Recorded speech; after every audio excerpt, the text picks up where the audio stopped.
Okay, 11, we have a picture. We see the Earth right in the center of the screen, over. Roger, Houston, Apollo 11. Calling in from about 130,000 miles out. And we'll zoom our camera in slowly to get the most magnification we can. Over. Roger.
Houston, the definition is pretty good on our monitor here. The color's not too varsity, at least on this set. Could you describe what you're looking at, over?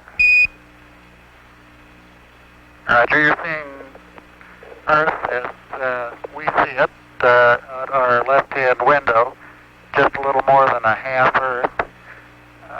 We're looking at the eastern Pacific Ocean, and the north half of the top half of the screen we can see North America, Alaska, United States, Canada, Mexico, and Central America. South America becomes invisible just off beyond the terminator or inside the shadow. We can see the oceans with a definite blue cast, see white bands of major cloud formations across the Earth, and can see coastlines, pick out the western U.S., San Joaquin Valley, the Sierra Mountain Range, the peninsula of Baja California, and can see some cloud formations over southeastern U.S.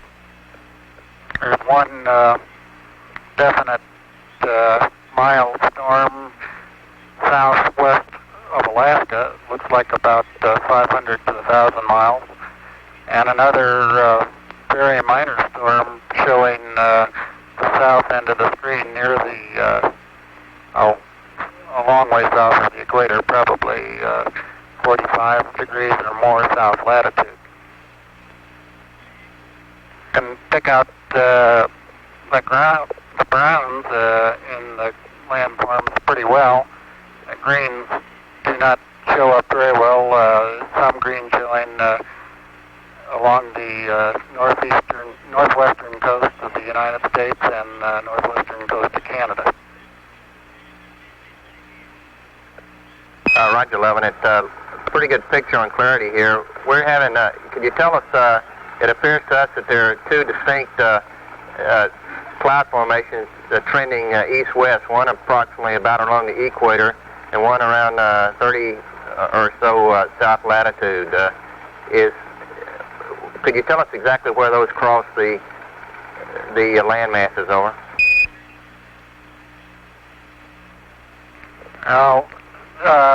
Yes, they cross just south of the lower part of Mexico, probably through Central America. That is the equatorial band, which we assume to be the intertropical convergence zone. The other band, which is about 30 south, correctly seems to appear to join equator at the far left, or just beyond the horizon on the left edge of Earth, or at least looks like it's going to join it. We don't have an explanation for that banding. Roger, Neil. Thank you. It also appears that just to the left of the terminator, up in the northern hemisphere, there's a cloud band trending, a gap in the clouds trending northwest, southeast. It appears to us that that comes in about over the northern United States, or perhaps the central United States. Is that about correct? Over.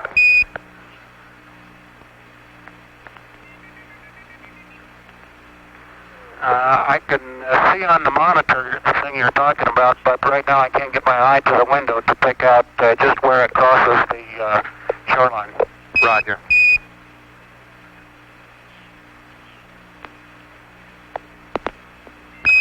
You guys are doing a good job. It's a real steady picture here. Where clarity is excellent. The color, the clouds are, the whites are distinct. The rest of it looks like to me anyway, on the monitor I'm observing, is a fairly greenish blue, is the way I describe it. Over.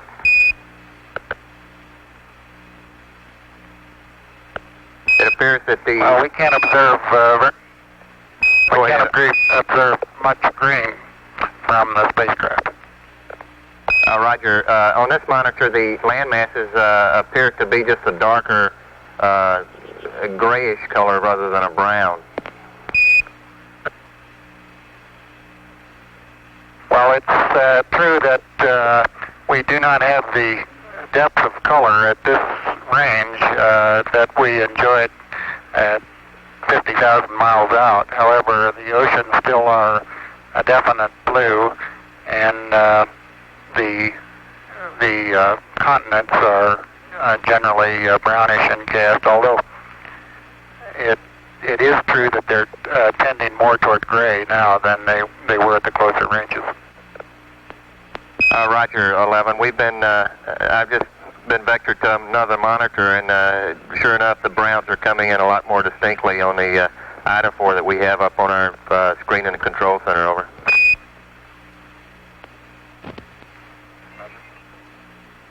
Okay, world, hold on to your hat. I'm going to turn you upside down.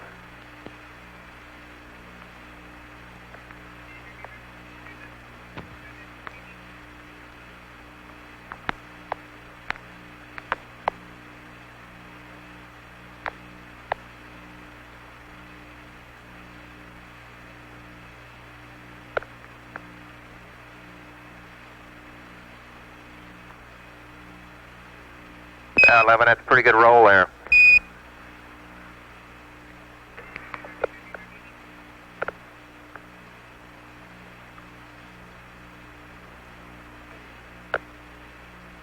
That's pretty sloppy, Charlie. Let me try that one again.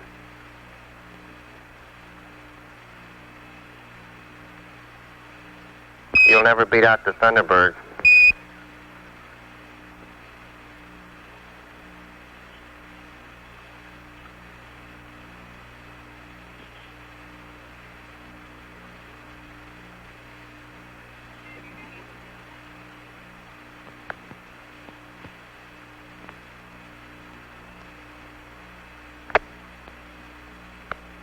Apollo 11 Houston, that practice did you some good. It's looking real smooth roll there. Oops, spoke too soon.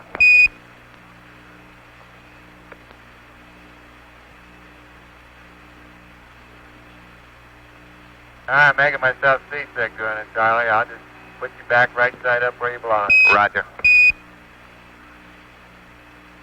You don't get to do that every day.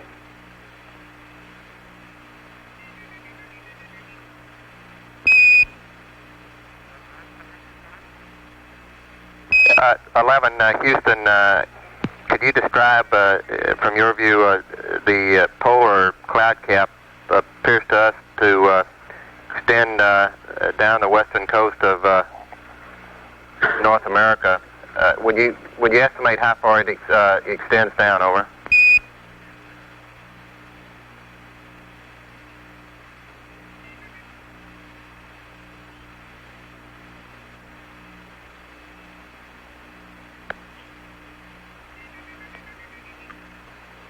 trying to fit everybody into the window with the TV camera. It appears that the cloud cap comes down a little bit below the southern extremity of Alaska. Roger.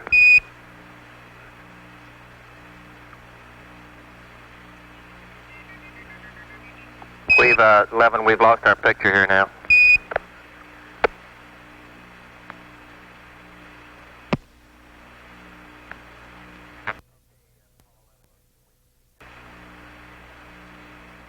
Okay, Apollo 11, Houston, we've got the picture back now.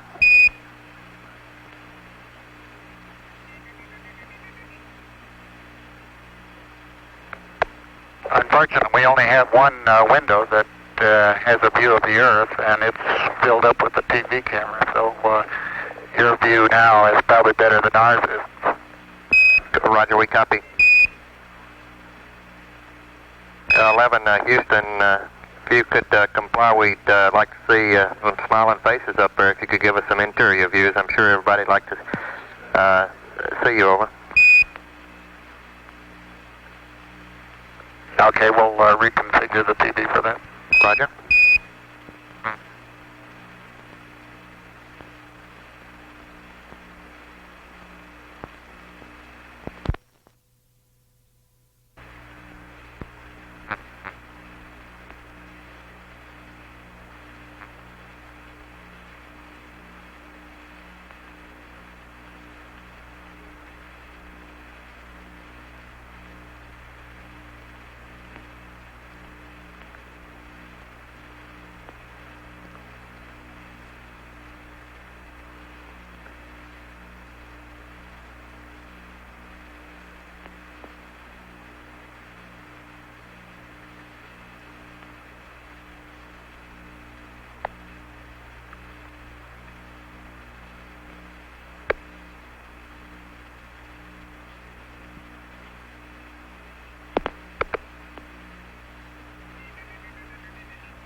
Apollo 11, Houston, appears to us that we're seeing a view from outside plus a little of the inside. It appears you've taken the camera away from the left window. Now, over. That's correct. We're moving it back and reconfiguring for interior lighting. Roger.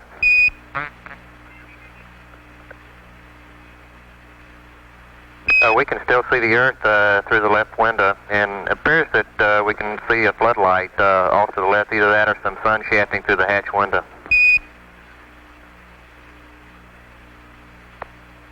It's floodlight.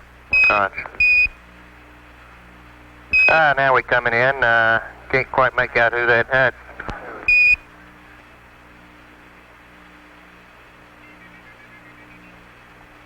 That's Big Mike Collins there. Well, you got a little bit of... Yeah, hello there, sports fans. You got a little bit of me, plus Neil's in the center couch, and Buzz is doing the camera work this time. Roger, it's a little dark now, 11. Maybe a bigger f-stop might help. Yeah, that's in work.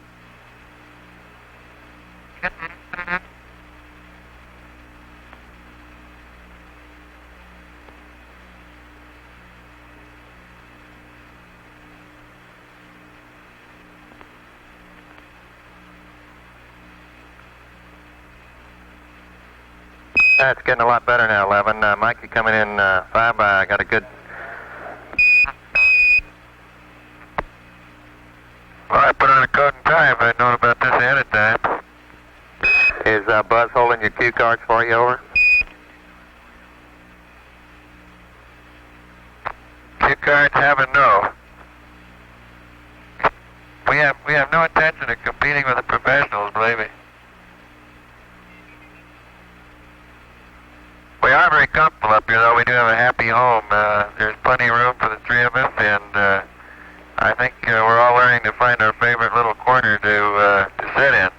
The 0G is very comfortable, but After a while, you get to the point where you sort of get tired of rattling around and banging off the ceiling and the floor and the side, so you tend to find a little corner somewhere and put your knees up or something like that to wedge yourself in, and that seems more at home.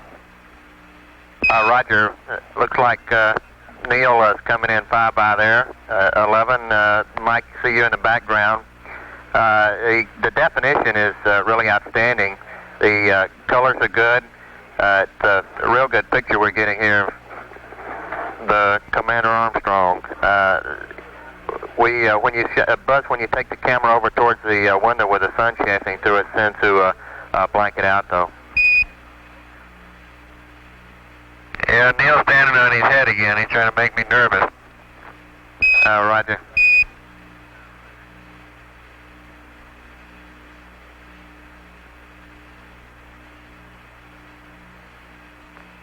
He's disappearing up into the tunnel, of course, as he would going into the lunar module, only backwards.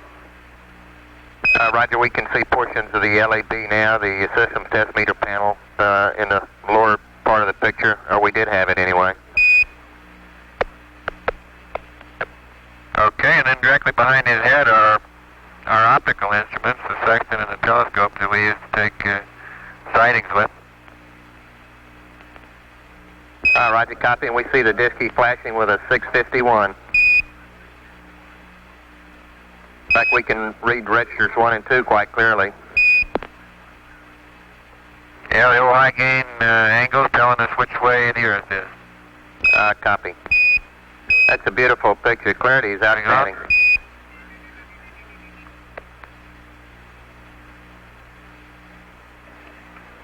We can also give you the time of day in our system of mission elapsed time, 34 hours, 16 minutes, and 15 seconds. Roger. Can you see that clearly enough, Charlie? Roger, Apollo 11. We can see it counting up every second. We got 34:17:02 now.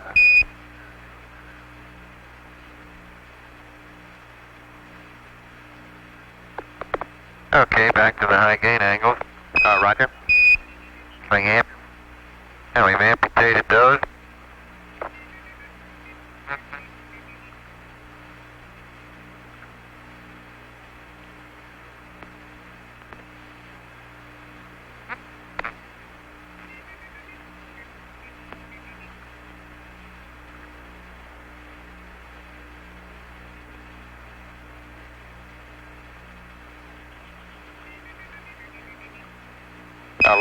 Houston, we have a beautiful rainbow there, and as you move the camera around rapidly, that looks like the star chart coming into view now. Over. Yeah, those are Buzz's 2 star charts that he is using right now as sunshades over the right-hand window, window number 5. Roger, we see the sun shining in through it behind him and plotting out the the ecliptic plane and the stars that you're using for the navigation. You're right. He doesn't really need the charts. He's got them memorized. They're just for show. We copy. Well, we're pointing up in this direction. We see out our side windows the sun going by, and of course out one of our windows right now we've got the Earth. Now right behind my window, of course, we have the sun, because the sun is illuminating the star chart that we see. This line represents the ecliptic plane, and these lines, vertical lines, represent our reference system that the spacecraft is using at this time. As we approach the moon will gradually grow larger and larger in size, and eventually it will be in eclipse. It will be eclipsing the sun as we go behind it, as we approach the lunar orbit insertion maneuver. Roger, 11. Could you attempt a little bit better focus there, 11, over?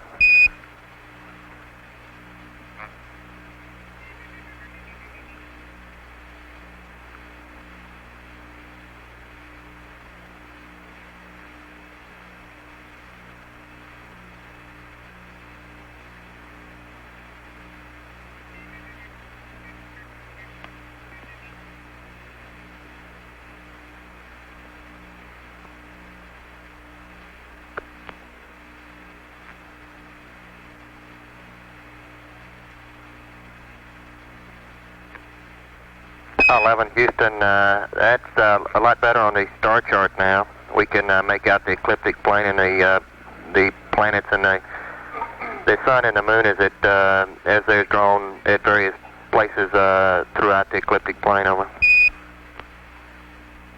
Okay, Charlie.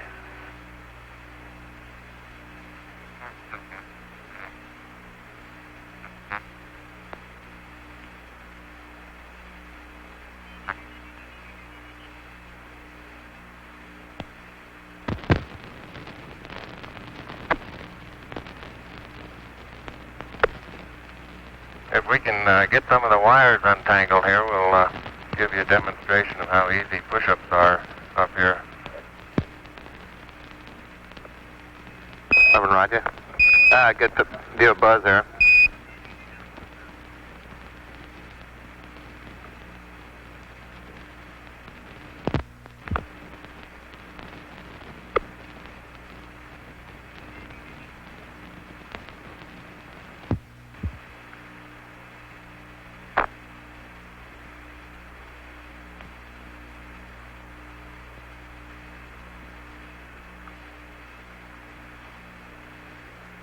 When it gets pretty hard doing it that way, why we just roll over and do it the other way. Roger, we copy. Couldn't figure out whether that was a chin-up or a push-up. Just take your choice, I guess.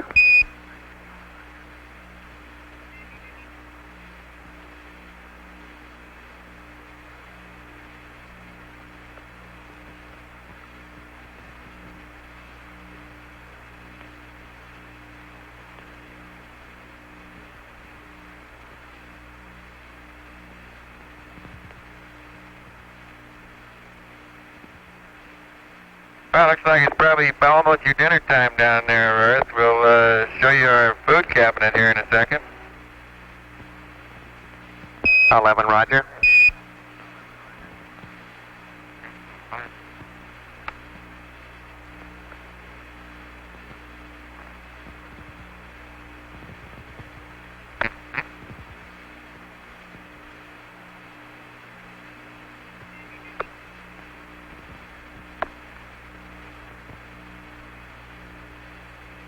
Houston, we see a box full of goodies there, over. Oh, we really have them, Charlie. We got all kinds of good stuff. We've got coffee up here in the upper left and various breakfast items, bacon in little small bites, and beverages like fruit drink. And over in the center part, we have all kinds of things. Let me pull one out here and see what it is. Right.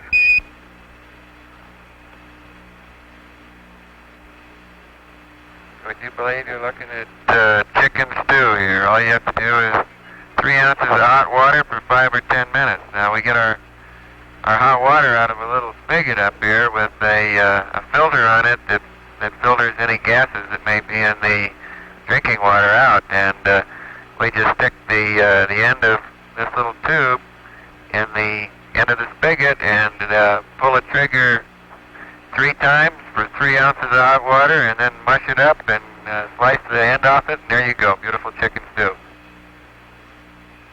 Sounds delicious.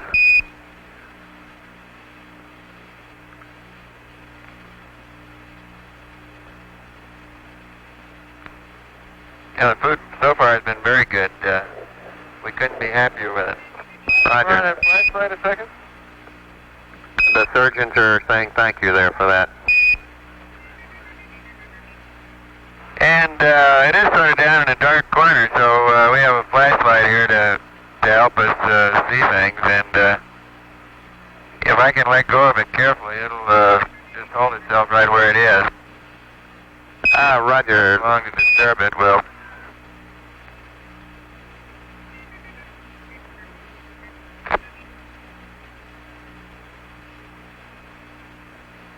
Apollo 11, Houston, that's a pretty good demonstration. You started off really stable there, Mike. Well,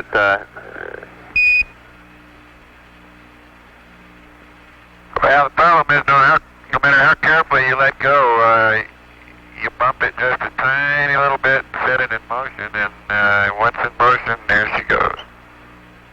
Try that again. It looks fairly stable now with slow rotation.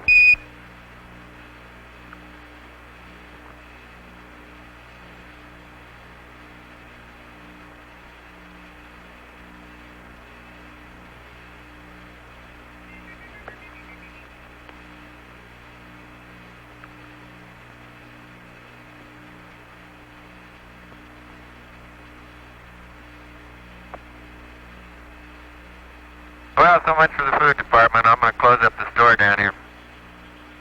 Roger, we copy. Charlie, we checked out the cable lengths, and we're thinking we might want to see if we can take the TV into the LEM with us tomorrow for part of the time. Over. Roger, good show. We'd like to see it if it'll reach that far. Over. We'll give it a try. Roger.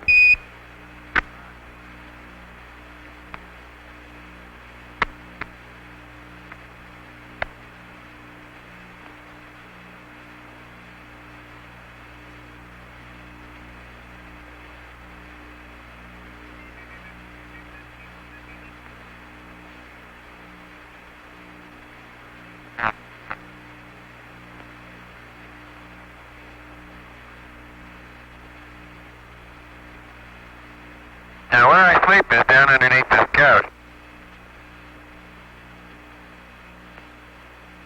Houston, Roger. Slowly sinking into the sack there.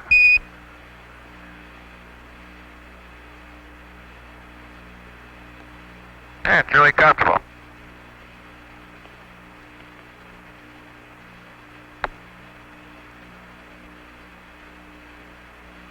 Forgot to give Buzzy's flashlight back.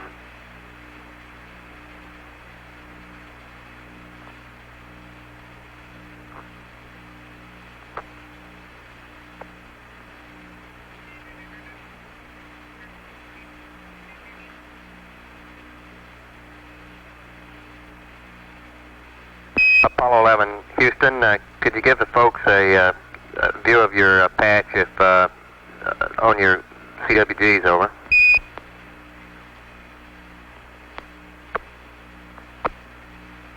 Yeah, stand where I went, Charlie. We'll try to give you a close-up. All right.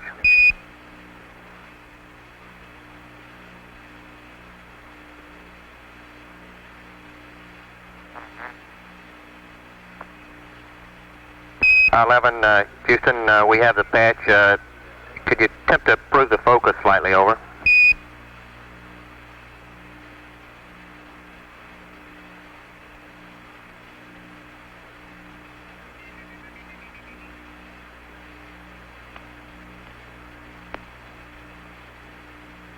Houston, the scan on the camera makes the, that's a little bit better now. The flashlight seems to flicker due to the scan on the TV. We can't see the eagle. Now that's a little bit better, over.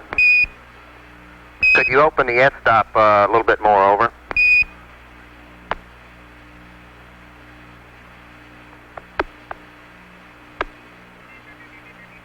Yeah, it's open all the way. We're going to have to move Buzz around a little bit. Roger.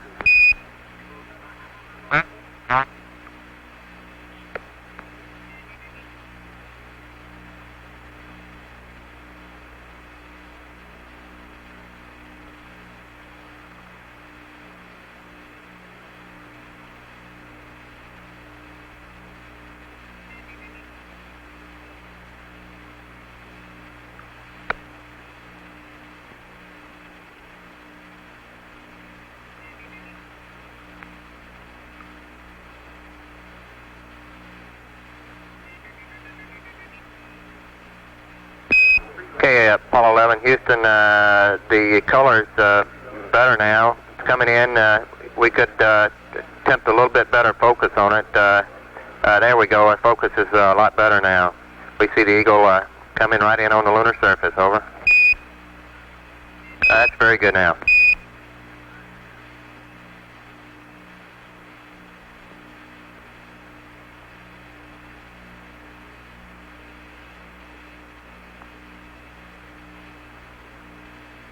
Apollo 11, Houston, that's very good now. We can see the Earth in the background, Apollo 11, and the eagle coming in.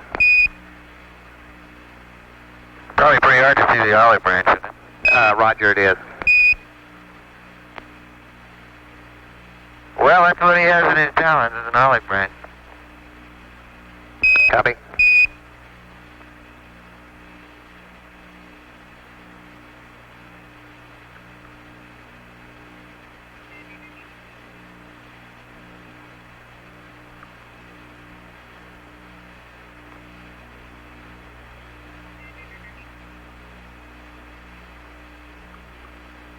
Apollo 11, Houston, we're really impressed with the clarity and the detail that we have in the picture. The colors are, now it's really an excellent picture now that I'm looking at on our monitor, which is about 12 seconds before the networks can get it out due to the conversion that we have here on our TV converter.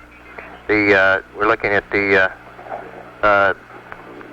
controls and display, the main display console, and we can see the disky up on the panel. Over.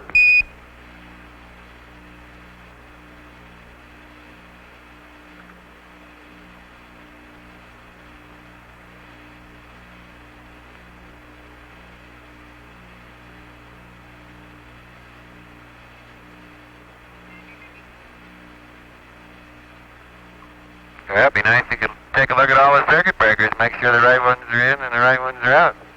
All right, Big Brother's watching. And we're glad of it.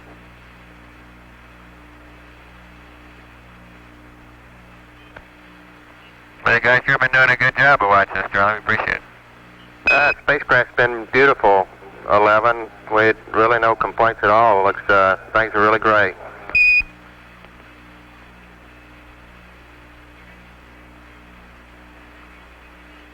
Can you see us disky on the NBC? That's affirmative. It appears that can't quite tell what program. We look like we're in Pooh. We see you punching in a verb 35, I think it is.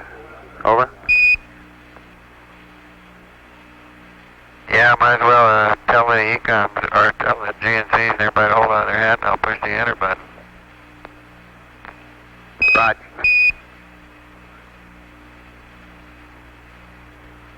We see a real display now.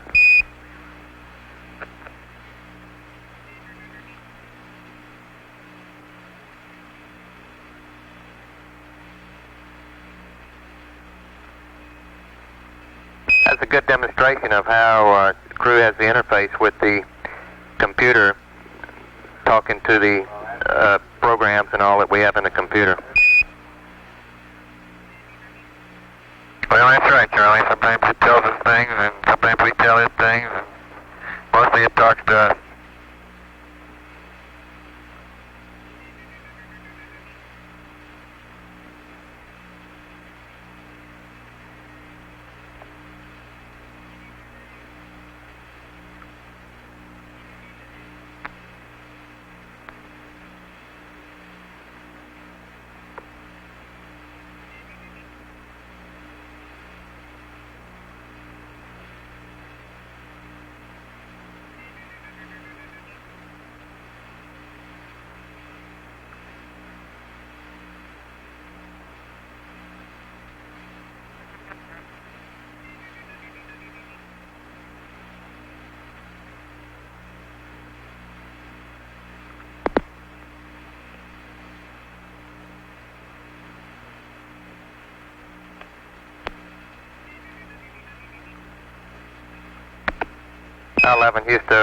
Houston, we just lost our pick. I see we're going back outside now. Over.